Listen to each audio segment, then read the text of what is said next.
We have new information on a string of Detroit carjackings we first told you about on Action News. Police have now arrested more people in the case, and they've also been linked to other cases in the city. It's a story you'll see only on 7. And Kimberly Craig joins us now. And Kim, just how many people are we talking about are under arrest right now?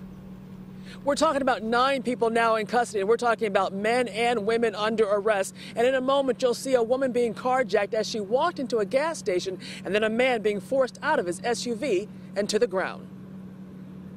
It's not a good feeling to have a person to stick a gun in your face and you not knowing what's going to happen next. This is just one in a string of carjackings that took place in a span of 9 hours. The woman on this surveillance video here had just stopped at a gas station on her way to work yesterday morning when the armed thugs decided to make her a target. And investigators say helping the men suspected in these crimes are 2 women, one just 17 years old. We believe that they were involved by simply being a driver of the getaway vehicles. Investigators with the Detroit Police Commercial Auto Theft Section, or CATS, believe the same crew of criminals has been at work for a few months, if not longer, telling Action News that the carjackers in this latest spree also stole 5 other vehicles at gunpoint on Detroit's east side.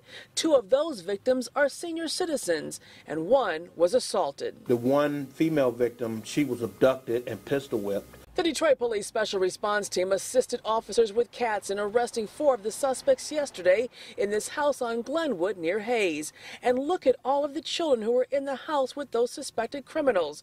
When those not under arrest were allowed back into the house, we counted 11 children and 4 women. One thing is clear, Detroit police have a growing reputation with people on the wrong side of the law.